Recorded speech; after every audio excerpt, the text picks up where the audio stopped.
네, 안녕하세요. 오늘은 고등학교 물리학원 1호 개정 교육과정에서 1단원 역학과 에너지 첫 시간입니다. 저는 공부할 때 항상 목차가 중요하다고 생각을 하는데요. 특히 단원명을 보면은 그 단원의 핵심 키워드를 알 수가 있어서 단원명과 목차대로 목차를 기준으로 해서 내용을 머릿속에 구조화시키는 것이 되게 중요하다고 생각을 해요. 그러면은 첫 번째 단원 1단원을 같이 보겠습니다.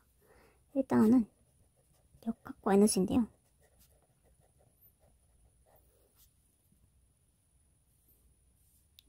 물리학 1이 원래 4단원까지 있었는데 3단원으로 많이 축약이 됐거든요.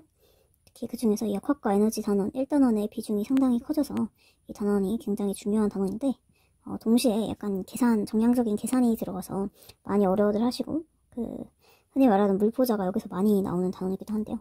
그만큼 중요한 단원이고 개념이 상당히 중요한 단원입니다. 네, 거저 애매하고 역학과 에너지 단원에서 당연히 주인공 키워드가 역학과 에너지겠죠. 특히 여기서 역학 이라는 거 이제 물리에서 정말 중요한 분야 중에 하나인데 특히 여기서 주인공은 역입니다. 역이라는 거는 당연히 힘 역자겠죠. 그래서 역학의 상상 주인공은 힘이다 라고 생각해주면 될 것 같아요. 이렇게 이 단어에서는 힘과 에너지 이 두 개가 이제 약간 양대 산맥처럼 중요하게 다뤄진다고 생각하시면 될 것 같습니다. 네, 먼저 첫 번째 단원 살펴볼 내용은 물체의 운동인데요. 자, 운동이라는 건 뭘까요? 운동. 흔히 우리가 시간에 대해서 빨간색을 써볼게요. 중요하니까. 시간에 대해서 물체의 위치가 변하면은 우리가 물체를 운동했다라고 말합니다. 먼저 이 물체의 운동 단원에서는 물체의 운동을 우리가 표시하는 방법, 즉 표기법에 대해서 알아볼 텐데요. 이 물체의 운동을 기술하는 물리량을 알아보도록 할게요. 대표적으로 물체의 위치, 변화를 나타내는 물리량이 변이와 이동 거리가 있습니다. 자, 정의가 항상 중요해요. 변이라는 거는 변한 위치예요. 위치 변화를 나타내는데 당연히 변한 위치가 중요할 텐데 변한 위치 줄여서 변입니다. 항상 어떤 것에 앞으로 위치뿐만이 아니라 다른 물리량들의 변화량을 나타낼 때는 이 델타라는 기호를 쓸 거예요. 이거는 그리스 문자, 소문자인데 이렇게 세모를 씁니다. 이 델타 변화량이라는 게 이제 델타이기 때문에 델타 위치는 위치 변화량 이렇게 생각해 주시면 돼요. 그래서 변화 위치라는 거는 불편하게 델타 위치 이렇게 써도 됩니다. 근데 이 변화량이라는 건 항상 나초예요. 나중 거 빼기 처음 거 이렇게 생각하시면 돼요. 그럼 위치 변화량, 즉 델타 위치라는 건 항상 나중 위치에서 마이너스 처음 위치겠죠. 항상 처음 값, 초기 값이 이렇게 뒤에 온다는 거 기억을 하시고 이게 왜 중요하냐면 여기 나중에 부호가 들어가기 때문에 중요한데요. 이 변화 위치에서 알려주시듯이 변이라는 값은 항상 크기와 방향을 함께 가진 양입니다. 그래서 이 크기라는 거는 나중 위치에서 처음 위치까지의 직선 거리를 의미하는 것이고요. 방향은 우리가 흔히 생각할 때 1차원 수직선상에서 방향은 오른쪽이겠죠. 두 개밖에 없겠죠. 이쪽을 플러스 이쪽을 마이너스라고 하면은 내가 처음 위치가 0일 때 나중 위치가 3일 때의 변이의 크기는 3이겠죠. 이게 처음 위치, 나중 위치. 방향은 어떻게 되겠어요? 처음에서 나중, 즉 3 마이너스 0이니까 방향은 플러스 3이 되는 거예요. 즉 방향마다 지금 플러스겠죠. 플러스. 근데 만약에 3에서 시작해서 0으로 갔다고 해볼게요. 그러면은 3이 처음 위치가 되고 0이 나중 위치가 되죠. 이렇게 되면은 처음 위치가 3이니까 나처를 해주면 0-3이 됩니다. 그래서 마이너스 3이 되고요. 방향은 마이너스가 되는 거예요. 자, 이 경우 플러스 3과 마이너스 3은 다른 양이죠. 그렇기 때문에 크기가 같더라도 방향이 다르면은 변이가 다른 겁니다. 주의를 해주셔야 돼요. 이건 1차원 직선상에서의 얘기고 당연히 평면으로 가면 360도까지 방향이 들어갈 수 있고요. 꼭 방향이 동서남북만 있는 게 아니에요. 네 가지만 있는 게 아니고 360도 평면상에서 다 해당됩니다. 그리고 3차원상에서는 당연히 입체적으로도 갈 수가 있겠죠. 근데 이제 고등학교 물리에서는 이렇게 직선상에서의 방향, 앞뒤만 이렇게 다루게 될 거예요. 아무튼 이렇게 크기와 방향을 모두 가진 물리량을 벡터량이라고 합니다. 그래서 변이라는 물리량은 벡터량이에요. 자, 그럼 이동거리를 볼게요. 이동거리는 물체가 실제로 움직인 총 거리 이렇게 생각하면 돼요. 실제로 움직인 거리.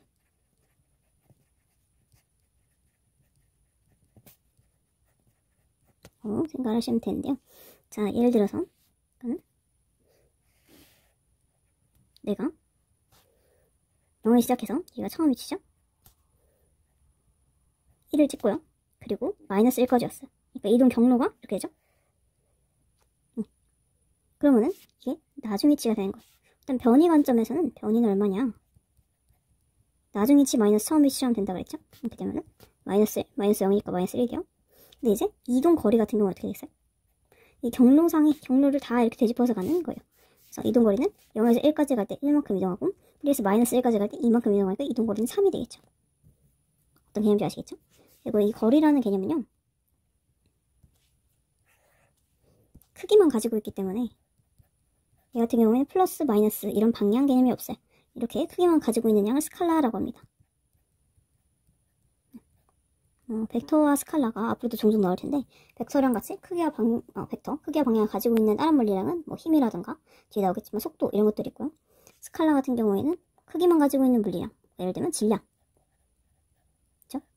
동쪽으로 5kg, 동쪽으로 5kg, 서쪽으로 5kg, 마이너스 5kg 이런 것들은 없죠. 그리고 또 뭐가 있을까요? 온도 이런 것들이 있겠죠.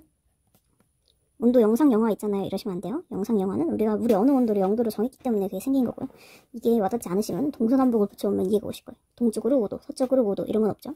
그래서 질량과 온도 등등이 스칼라량에 해당되고 이동거리 또한 스칼라량이에요. 자, 그래서 여기서 가끔 변이의 크기를 이동거리다 이렇게 생각할 수도 있는데요. 이건 오개념을 방지하는 차원에서 말씀드리지만 이게 같을 때도 있어요. 근데 항상 같은 건 아니에요. 변이의 크기가 이동거리가 되는 경우, 즉 변이의 절대값 쉬운값이 이동거리가 되는 경우에는 어떤 경우냐면 운동방향이 안 바뀌었을 경우에. 사실 이게 아니라는 거를 제가 위에 든 예시로도 알 수 있죠. 여기서 변이가 마이너스 1인데 마이너스 1에도 절대값 씌운다고 이동거리랑 같아지지가 않아요. 아무튼 얘네가 같아지는 경우는 운동 방향이 안 바뀌었을 경우에. 예를 들면 내가 0에서 출발해서 1만큼 왔다가 또 이만큼 가서 3에 도착했어요. 그러면 이게 처음 위치, 나중 위치니까 변이는 항상 낮죠. 3-0이라서 0이 돼요. 아니, 3-0이라서 3이 되고요. 그러면 이동거리는 똑같이 3이죠.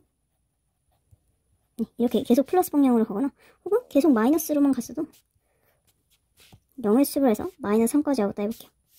이게 처음 위치, 나중 위치. 자, 이렇게 된 변이는 낮춰니까 마이너스 3, 마이너스 0이어서 변이가 마이너스 3인데 이제 여기다가 절대값 씌우면 이동거리랑 같아지죠. 이거는 마이너스 방향으로 이동하는데 중간에 운동 방향 바뀌지 않았어요.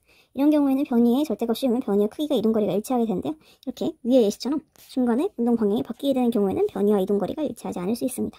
요거 유의를 하시고요. 자, 그렇다면은 이제 변이와 이동거리를 통해서 물체의 위치 변화를 나타낼 수 있겠어요. 근데 우리가 궁금한 거는 이 시간에 따라 위치가 어떻게 변하는지 알고 싶은 거거든요. 그게 물체의 운동이고요. 우리가 이걸 알면은 물체의 운동 상태를 기술할 수 있어요. 물체의 운동 상태. 자, 운동 상태라는 거는 우리가 운동하는 물체에 대해서 궁금한 게 두 가지가 있는데요. 먼저 그 물체가 얼마나 빠르게 움직이냐, 빠르기이고요. 그리고 물체가 어떤 방향으로 움직이냐. 이 두 개가 우리가 어떤 물체의 운동을 볼 때 궁금한 거거든요. 근데 이제 빠르기만 포함하는 개념을 속력이라 생각하시면 되고요. 방향까지 다 포함하는 개념이 속도라고 생각하시면 돼요. 이 두 개가 일상생활에서 자주 혼동해서 쓰이는데 다르다는 걸 알려드릴게요. 일단은 속도를 먼저 볼게요. 자, 속도 같은 경우에는 이제 정의가 이거예요. 물체의 시간당 위치 변화율 이렇게 생각하면 돼요. 그러니까 시간당 위치 변화. 그러면은 위치 변화를 나타내는 게 이제 변이였잖아요. 그러니까 변이 시간들은 다시 이건 나중에 미분을 거의 사용을 하는데 고등학교 물리에서는 미분을 사용하지 않으니까 나누기라고 생각하셔도 무방해요. 그러니까 시간당 변이가 어떻게 되냐 이거고요. 근데 변이가 크기와 방향을 다 가지고 있었죠. 그렇기 때문에 이 속도도 당연히 크기와 방향을 다 가지게 되고요. 이제 시간은 방향이 없어요. 시간은 크기밖에 없죠. 시간은 한쪽으로만 흐르니까요. 자, 그래서 이 시간당 변이를 나타내는 속도 같은 경우에도 같이 벡터량이 돼요. 자, 그 다음 속력이 있어요. 속력은 물체의 빠르기를 나타내는 거예요. 그래서 이거는 시간당 이동 거리를 정의합니다. 네, 단위 시간 동안의 이동 거리, 단위 시간 동안의 변이. 그래서 얘는 이동 거리는 당연히 크기만 있으니까 속력도 크기만 있는 스칼라량이겠죠. 그래서 빠르기만 묘사하고 싶을 때는 속력, 그리고 물체의 운동 상태를 전체적으로 묘사하고 싶을 때는 속도를 사용한다 생각하면 돼요. 당연히 변이와 이동거리가 다르니까 속도와 속력도 다른 겁니다. 제가 자주 듣는 예시가 있는데요. 이제 A와 B가 달리기 시합을 해요. 근데 A가 뭐라 그랬냐면은 우리 둘이 속도를 비교해서 속도를 비교해보자 이렇게 얘기를 했어요. 근데 이제 B는 운동장을 한 바퀴 열심히 돌아가지고 원점으로 돌아왔어요. 근데 B가 다 돌아가고 보니까 둘이 땅 하고 출발해서 B가 지금 한 바퀴 돌아 도착을 했는데 A가 아직 여기 있어요. 여기 땅 멈춰서 A가 움직이질 않아요. 그럼 B는 내가 이겼다 이렇게 얘기를 하죠. 근데 이제 B가 이겼다는 거는 어떤 관점에서 이긴 거냐면은 속력의 관점에서 이긴 거죠. 근데 A는 처음에 뭐라 그랬어요? 속도를 변화보자 그랬죠. 사람 말 제대로 들어야 돼요. 속도라는 건 뭐예요? 단위 시간당 변이인데 지금 A의 변이는 얼마만큼이면 처음과 끝까지의 직선거리 플러스 방향이니까 이만큼이요. 그러면은 A의 시간당 변이는 뭔가 아무튼 0은 아니겠죠. 근데 B를 보세요. B는 한 바퀴 돌아서 원래 위치로 돌아왔어요. 그러니까 변이가 나중 위치 마이너스 처음 위치가 얼마였어요? 0이죠. 그래서 B의 속도는 시간당 변인데 변이가 0이니까 0인 거예요. 그래서 A가 속도가 더 큰 거죠. 이해됐나요? 그래서 A가 여기까지 올 필요도 없어요. B가 원점으로 돌아왔으면 B의 속도가 0이기 때문에 A는 이만큼이 아니라 여기서 앞으로 한 발짝만 더 갔어도 A가 이긴 거예요. 변이가 있으니까요. 자, 근데 B는 이제 억울하죠. B 입장에서는 뭘 이긴 거예요? B는 속력을 이긴 거예요. 속력. 속력은 시간당 이동거리인데요. 자, 같은 시간 동안 A의 이동거리는 이만큼이고요. 그리고 B의 이동거리는 이만큼이에요. 여기서 약간 특징을 또 알 수가 있죠. 이동거리는 이 경로를 다 따라가는 개념이기 때문에 이렇게 곡선으로 할 수가 있는데 변이는 직선거리만 따집니다. 자, 아무튼 이렇게 되면 B의 이동거리가 훨씬 더 크니까 지금 속력 자체는 B가 A보다 더 큰 거죠. 자, 속도와 속력의 차이 이만하면 이해가 됐을 거라고 생각을 하고요. 자, 그럼 우리 이제 이 물체의 운동을 그래프로도 한번 나타내 볼게요. 물리를 잘하려면 그래프를 잘 쓰는 게 정말 중요해요. 자, 그래프에서 여기서는 주로 X축이 시간인 그래프를 많이 쓰는데요. 시간에 따라서 변하는 위치 그래프라고 생각해 볼게요. 0초, 즉 처음에 원점에서 출발했어요. 근데 내가 1초일 때 위치가 단위를 꼭 써줘야 돼요. 시간은 단위 세크, 초, 위치 단위 미터로 볼게요. 보통 미터랑 세크를 제일 많이 사용해요.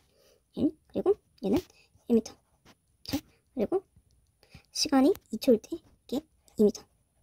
그리고 시간이 3초일 때 위치 3미터 이렇게 해볼게요. 자, 근데 얘네가 지금 이렇게 시간에 따라서 위치가 일정하게 증가하죠. 그럼 내가 이걸 쭉 이으면은 이 직선의 기울기는 자, 기울기 정의하는 식이 x 변화량분의 y 변화량이거든요. 기울기가 x 변화량 이거 수학 시간에 배우죠. y 변화량인데 여기서 x 변화량은 뭐를 의미하냐? 시간 변화량을 의미해요. 그러니까 3초죠. 그리고 위치 변화량은 지금 델타 y니까 이게 3m. 그 다음에 이거는 1 숫자끼리 나누면 1 그리고 단위끼리는 단위끼리 같이 나눠줘야 돼요. 미터 퍼 세크. 자, 근데 이게 정확히 뭐랑 같아요? 이게 속도의 정의랑 같죠? 시간당 변이. 그래서 얘는 뭐라고 한다? 이 시간 위치 그래프에서의 기울기를 속도라고 합니다. 이게 됐나요? 만약에 이게 위치가 아니라 이동 거리였으면 이게 속력이었겠죠? 자, 아무튼 그렇습니다. 그런데 이렇게 위치가 일정하게 증가하지 않을 수도 있겠죠. 3초까지 갔다가 좀 힘들어서 4초까지는 쉴 수도 있어요. 3m에 그대로 있어요. 그럼 이렇게 될 수도 있겠죠. 네.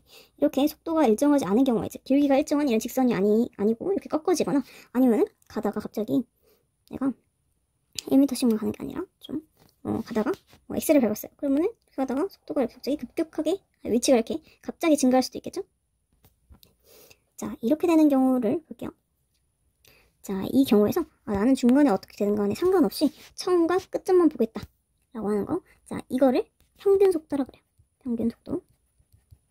자, 평균이라는 게 원래 디테일한 것까지 안 보고 난 퉁쳐서 생각하겠다 약간 이런 의미잖아요.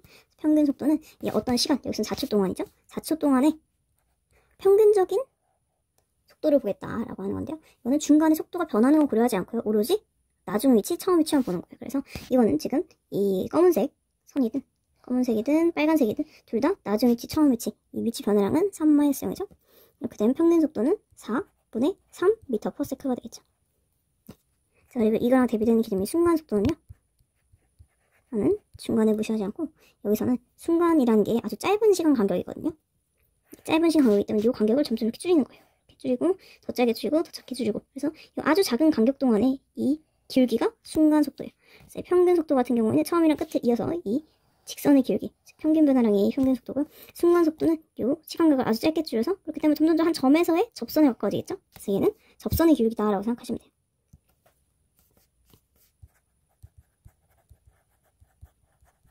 자, 이 빨간 그래프에서 순간속도 같은 경우에는 처음에는 순간속도, 즉 이 접선의 길이가 이렇게 낮았다가 나중에 자초할 때 접선의 길이가 커졌죠? 자, 그러면은 순간속도가 점점 증가하고 있구나라는 걸 알 수가 있어요.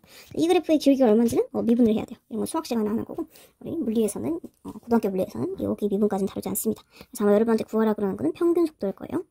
이걸 구하는 문제 같은 경우에는 중간에 어떻게 되는 건 관심 없고 무조건 처음이랑 끝 그 해당 시간 동안, 주어진 시간 동안 변화한 위치만 생각을 해주셔서 이렇게 나눠버리시면 평균 속도 간단하게 구할 수가 있어요. 그래서 여기까지 그래프에서 위치랑 시간을 봤고요. 자, 이제 그러면은 우리는 물체 운동을 설명할 수 있게 된 거예요. 근데 이제 역학관원에서 주인공은 뭐니 해도 힘이란 말이죠. 이제 힘 이야기를 조금 해볼게요. 사실 이건 뒷단에 나오는 건데 힘입니다. 자, 힘이라는 거의 정의가 뭐냐, 이 물리적인 정의를 잘 아셔야 돼요. 힘의 정의는 뭐냐면은 물체의 운동 상태를 변화시키는 원인입니다. 이 정의는 정말 중요해서 제가 나중에도 다시 말씀드릴 거예요. 운동 상태라는 거 우리가 방금 배운 거죠? 이게 빠르기, 운동 방향이에요. 얘를 변화시켜요. 자, 아까 이 시간 위치 그래프에서 이 부분처럼 시간에 따라서 위치가 일정하게 바뀔 수도 있어요. 위치가 일정하게 증가하는 경우, 즉 이렇게 운동 상태가 일정한 경우도 있는데, 이게 빨간색 그래프처럼 순간 속도가 작았다가 컸다가 이렇게 변화할 수도 있잖아요. 이 변화를 만드는 원인이 힘인 거예요. 그래서 힘이 작용하면 운동 상태가 변화합니다. 그래서 이제부터는 운동 상태, 즉 빠르기와 방향이니까 이거는 속도를 얘기하는 거예요. 속도가 변화하는 걸 볼 거예요. 자, 속도의 변화를 나타내기 위해서 필요한 물리량이 새롭게 도입되는데요. 이 친구가 바로 가속도입니다. 자, 가가 이제 더해지는 거죠. 속도가 증가하거나 감소하거나 어쨌든 속도가 변한 거를 보는 거예요. 자, 이 가속도는 속도가 변화할 때 시간에 따라서 얼마나 변화하냐를 나타내는 거예요.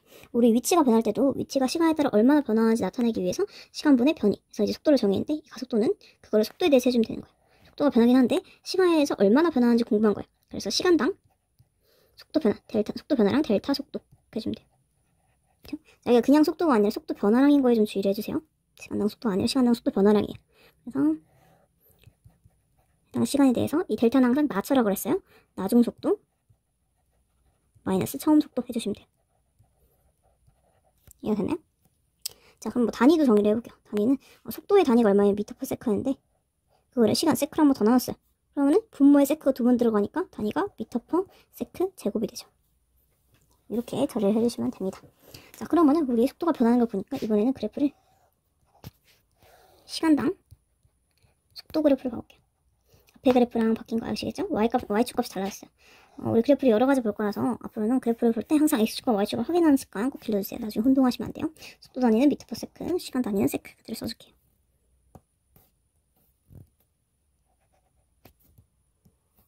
자, 됐고요. 자, 근데 속도가 일정하지가 않고 속도가 점점 변해요.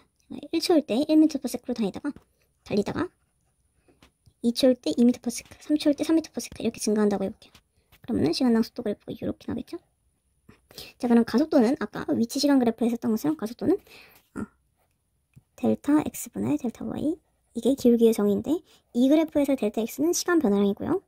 이 그래프에서 델타 y는 속도 변화량이죠. 그러면 이게 가속도가 되고요. 이 말은 뭐다? 시간 속도 그래프에서의 기울기는 가속도가 같다, 이 말이 되죠. 당연히 속도도 일정하게 안 변할 수도 있어요. 일정하게 안 변할 수도 있어요. 이렇게 변할 수도 있죠. 그렇죠? 혹은 뭐 이만큼 변하다가 이렇게 될 수도 있고. 자, 이런 경우에도 우리 중간 거는 관심 없고 우리 처음이랑 끝만 보겠다 하는 게 뭐다? 평균 가속도겠죠? 중간에 속도 변화는 고려하지 않고 오로지 주어진 시간 동안 전체 나중 속도랑 처음 속도만 중요하다. 이렇게 안 보겠다 이거예요. 그러면 이거는 시간 속도 그래프에서 평균 변화를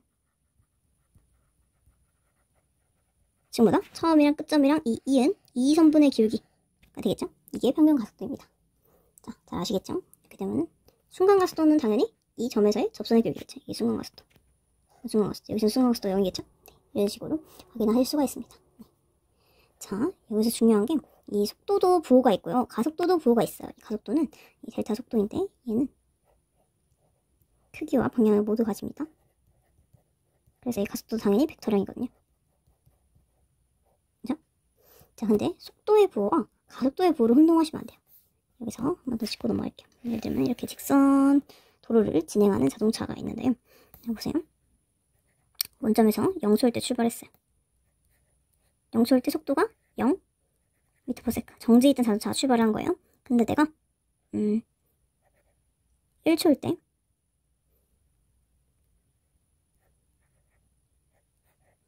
속도가 2 m/s라고 해볼게요. 그쵸?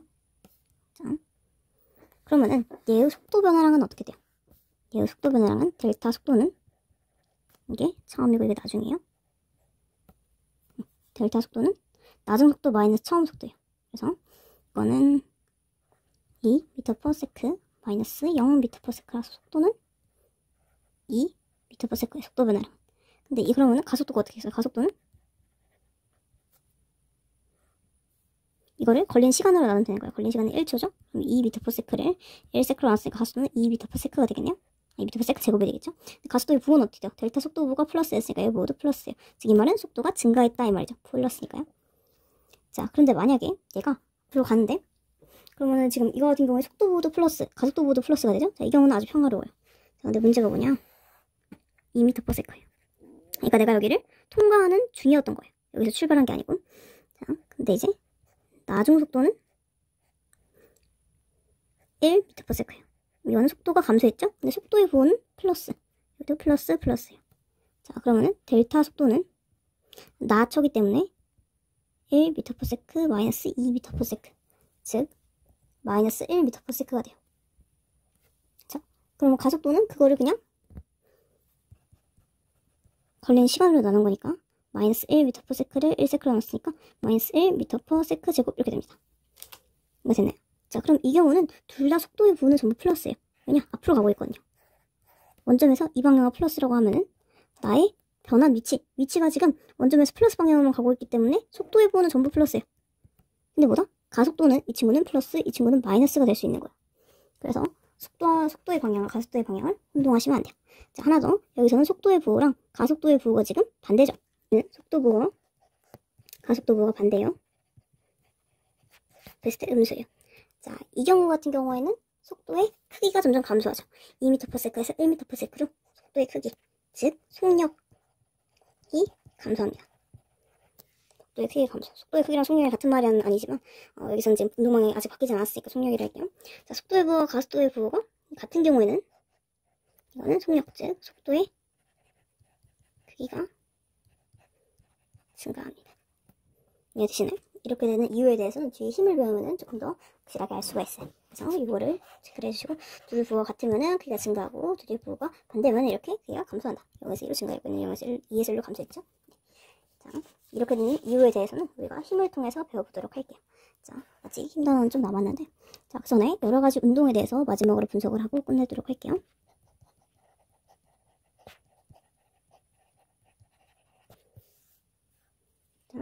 여러 가지 운동. 자, 이건 뭘 기준으로 구분하냐? 우리가 운동 상태를 나타내는 물리량을 여러 가지 배웠잖아요. 이거는 빠르기 방향인데, 아이고. 이 빠르기는 속력이라 생각해 주시면 돼요. 거의 동의어라 생각해 주세요. 속력과 빠르기는. 빠르기 플러스 방향 속도겠죠? 자, 여기서 이제 네 가지를 우리가 생각할 수가 있어요. 1번, 속력도 일정하고, 일정하다 동그라미를 쓸게요. 그리고 방향도 일정한 운동. 자, 방향이 일정하다면은 이거는 이제 경로가 직선이라는 의미예요. 방향이 일정하다는 거는 방향이 중에 바뀌면 이렇게 곡선이 되거나 뭐 이런 식으로 되겠죠. 자, 그러면 속력이 일정하니까 이거는 등속, 방향이 안 바뀌니까 직선. 그래서 이건 등속 직선 운동입니다. 자, 이게 대표적으로 간단하게 위치 시간 그래프를 그려볼게요. 자, 그러면 속력이 일정하니까 시간에 대해서 위치 변화량이 일정한, 즉 길기가 일정한 직선 그래프가 나오겠죠. 될 거예요. 그렇죠? 그리고 시간, 속도 그래프를 그려보면 얘는 일정하겠죠. 네, 당연한 겁니다. 자, 이 같은 경우에는 대표적으로 어떤 게 있냐면은 사실 많진 않아요. 많진 않은데 무빙워크, 컨베이어 벨트 이런 것들. 그리고 뭐 모노레일 이렇게 그냥 쭉 가는 거 있죠? 이런 식으로. 그래서 얘는 타임랩스를 찍어보면 이렇게 일정하게 경로가 찍혀. 네? 자, 그리고 아까 위치 시간 그래프에서의 기울기가 속도라 말씀드렸죠. 이건 길이가 일정한 직선이니까 당연히 속도가 일정하게 나는 거고요. 자, 근데 이제 우리 이거 초등학교 때부터 배웠죠. 초등학교부터 위치가 초등학교 다시 거속시라고 배웠을 텐데 여기서도 거속시를 써먹을 수가 있어요. 속도가 시간당 델타 위치였어요. 그쵸? 여기 델타가 붙는 거 주의하시고요. 델타가 붙으면은 부호가 달라질 수 있는 거예요. 위치가 플러스더라도 내가 플러스 5에서 플러스 3으로 이동했으면은 위치 변화량 마이너스인 거예요. 다시 한번 강조를 드리고요. 자, 아무튼 그러면 이거 옆으로 넘기면은 델타 위치 변화량은 시간 곱하기 속도가 되죠. 그쵸? 자, 그러면 이 그래프에서의 시간 곱하기 속도는 이 부분 넓이가 되죠. 이 넓이는 뭐가 된다? 이 위치 변화량. 즉 얘는 원점에 시작했으면은 그냥 위치랑 같겠죠. 아니 원점에 시작하지 않았으면은 이 위치 변화량. 즉 이렇게 했으면은 이만큼의 y축 변화량과 같습니다. 이 속도 시간 그래프에서 이 그래프 아래 부분 넓이가. 네, 여기 있고요. 자, 그 다음 속력은 안 일정한데 방향이 일정한 경우가 있어요. 그렇죠? 이런 경우는 엄청나게 많죠. 이거는 당연히 속력, 방향 둘 중에 하나는 속도는 변한 거예요. 그렇기 때문에 이거는 가속도 운동이에요. 둘 중에 하나라도 변하면 속도가 변하는 거니까 가속도 운동이에요. 이거 같은 경우에는 여러 가지가 있을 텐데 이제 대표적인 거 하나가 등가속도 직선 운동이 있어요. 사실 여기 1단원에서 나오는 문제들은 거의 이 등가속도 직선 운동에 대해서 다루거든요. 그래서 이거를 누구누구 더 잘 쓰냐 이거가 거의 변별력을 가린다고 생각하면 되는데, 자, 등가속도 직선 운동 거의 제목의 내용이죠. 가속도가 일정해요. 즉 속도가 변하는 비율, 속도가 시간에 따라 변하는 비율이 일정합니다. 그러면은 가속도가 일정하고 직선이기 때문에 방향은 안 바뀌죠. 이렇게요.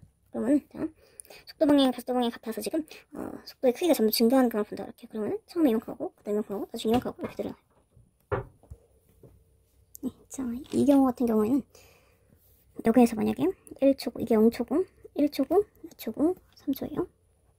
근데 여기서는 0m/s 정지해 있던 거예요. 정지해 있다가 여기서는 1m/s, 여기서는 2m/s 이런 식으로 가는 거예요. 3초일 때는 3m/s 이렇게 한다 해볼게요. 자, 그러면은 이거를 그래프로 그려보면은 시간 속도 그래프로 그려보면 0초일 때 0m/s, 1초일 때 1m/s, 2초일 때 2m/s 이렇게 되죠. 자, 그러면은 얘는 시간 속도 그래프가 이렇게 기울기가 일정한 직선 그래프가 될 거고요. 그러면 이 시간 속도 그래프에서의 기울기, 즉 가속도는 여기서는 1일 때 1이고 2일 때 2고 3일 때 3이니까 기울기가 1이겠죠. 즉 가속도가 1m/s 제곱으로 일정할 거예요. 네. 참고로 아까 위에서 등속 직선 운동일 때는 시간 속도 그래프에서 기울기는 0이잖아요. 그래서 이거는 가속도 그래프를 그리면은 가속도는 A로 써요. 그러면 얘 같은 경우 가속도가 0이라서 쭉 0 이렇게 될 거예요. 얘는 1로 쭉 나오죠. 이렇게 가속도가 일정한 운동입니다. 아까 한 것처럼 시간 속도 그래프에서의 넓이가 위치 변화량이었죠. 이거 똑같아요. 가속도 시간 그래프에서의 넓이가 보다 가속도라는 건 시간 분의 델타 속도니까요. 델타 속도, 즉 속도 변화량은 가속도 곱하기 시간, 즉 이 아래 부분 넓이가 속도 변화량 이만큼이 되는 거죠. 시간 위치 그래프를 한번 그려볼까요? 그래서 시간 위치 그래프를 그리면은 지금 시간 위치 그래프의 기울기가 속도인데 속도가 지금 점점 증가하죠. 그럼 0초일 때 0, 속도 0이에요. 자, 1초일 때 기울기가 1이에요. 그쵸? 2초일 때 기울기는 2예요. 이게 2초예요. 2. 3초일 때 기울기는 3이에요. 자, 이렇게 되면 얘는 포물선을 이루게 됩니다. 네. 그래서 등가속도 직선 운동에서 시간 위치 그래프는 이렇게 포물선 2차 함수를 이루게 됩니다. 자, 그럼 등가속도 직선 운동 여기까지 하고, 그리고 그래프 분석도 나중에 자세히 다루도록 할게요. 자, 그 다음 속력은 일정한데 방향이 계속 바뀌는 운동. 자, 이것도 당연히 속력, 방향 둘 중 하나를 변했으니까 가속도 운동이에요. 근데 이거 중에 대표적인 게 또 뭐가 있냐면 등속 원운동이 있어요. 등속 원운동, 이거는 이제 대표적으로 뭐 관람차 이런 게 있겠죠. 일정한 빠르기로 이렇게 쭉 돌잖아요. 그러면은 이거는 방향이 계속 바뀌거나 보통 경로가 원인 경우에는 이 경로에서 접선 방향이 운동 방향이거든요. 이렇게 방향이 계속 바뀌어요. 그런데 속력은 일정해요. 혹은 뭐 쥐불놀이 할 때나 이럴 때 가운데에서 자꾸 빙빙 돌리면은 일정한 속력으로 돌게 되겠죠. 이런 거를 등속 운동이라 합니다. C는 속력이 같고 방향이 다른 운동이에요. 자, 그 다음 마지막으로 속력도 바뀌고 방향도 바뀔 수가 있겠죠? 자, 이런 것보다 이런 거는 당연히 가속도 운동이고요. 엄청난 게 많겠죠. 얘도 엄청나게 많은데 이건 사실 뭐 내 맘대로 다 갔대요. 이거 웬만하면 다 가속도 운동인데 보통 여기에 해당되겠죠. 많은 운동들이. 이것도 대표적인 예로 진자 운동이랑 포물선 운동이 있어요. 자, 진자 운동은 이제 잘 아시는 진자인데 얘가 이 진자를 왔다 갔다 시계추라고 생각하시면 되는데요. 시계추뿐만 아니더라도 우리가 흔히 멀끝에를 하나 이렇게 실로 잡고 무게가 있는 물체를 내려두면은 여기서 점점 빨리 떨어졌다가 이렇게 중간점을 지나게 되겠죠. 그러다가 또 점점 속도 늘려서 여기서 딱 멈춰요. 그죠? 같은 높이에서 멈추는데 공기 저항이 없다면. 그러다가 잠깐 멈췄다가 또 방향을 바꿔가지고 다시 점점 빨리 떨어지죠. 그쵸? 왔다 갔다 하는 진자 운동입니다. 얘 같은 경우는 이제 당연히 방향이 바뀌죠. 왜냐면 지금 이거의 경로가 이렇게 곡선 모양이기 때문에 각 점에서의 운동 모양은 접선의 방향 이렇게죠. 운동 방향이 계속 바뀌죠. 그리고 속력도 바뀝니다. 중간에 이렇게 가끔 순간적으로 정지하는 부분도 있고요. 그리고 아마 여기서 이 점에서 속력이 제일 빠를 거예요. 그네 탈 때를 생각해보세요. 그네 탈 때 이제 여기서 뒤로 갈 때 점점 느려지다가 딱 멈췄다가 다시 앞으로 갔다가 여기서 제일 빠르게 지나가고 다시 올라갈 때 점점 느려졌다가 내려오잖아요. 그네를 생각하시면 편할 것 같아요. 자, 그리고 포물선 운동 같은 경우에는 이거는 절벽에서 옆으로 이렇게 직선으로 쐈을 때 이것도 이제 포물선 운동이에요. 그냥 점점 빠르게 이렇게 떨어져요. 이거는 지금 방향이 곡선이니까 운동 방향이 계속 바뀌죠. 그리고 속력도 빠르게 계속 바뀌어요. 여기 밑으로 갈수록 점점 빠르게 떨어지기 때문에 이거를 Y축 방향 변이를 이렇게 생각해보면 Y축 방향으로는 변화 위치가 지금 점점 이렇게 커집니다. 속력이 커진다는 걸 알 수가 있죠. 이런 것도 포물선 운동이고, 그리고 축구공 차는 운동 이런 것도 포물선 운동이죠. 축구공 차거나 대포 쏘거나 여기서 공이 있는데 내가 이렇게 발로 차서 이렇게 보내는 거예요. 그러면 이 방향으로 가 있죠. 처음에 정지해 있다가 처음에 분명히 속력이 0이었는데 점점 가다가 이럴 걸수 느려서 언제가 이렇게 딱 최고점을 찍고 그대로 다시 내려오겠죠. 이렇게 이런 식으로. 그러다가 여기서 꽝 박을 거예요. 자, 이런 것도 이제 포물선 운동이라 할 수가 있죠. 이렇게 되면 경로가 이렇게 곡선이니까 운동 방향은 당연히 계속 바뀌고요. 이렇게 올라갈수록 속력 줄어들다가 내려갈수록 속력 늘어나는 이런 경향을 가지고 있습니다. 그래서 가속도 운동에서 대표적인 두 가지 설명을 해드렸어요. 이렇게 물체의 운동을 총 4가지로 분류할 수가 있다라는 거. 자, 이해가 되셨나요? 이렇게 해서 4가지를 분류하고 그 중에 여기 등가속도 직선 운동과 이 그래프 보는 게 특히 중요해서 이거에 대해서는 영상을 따로 제작하도록 할게요. 네, 오늘 수업은 여기까지입니다.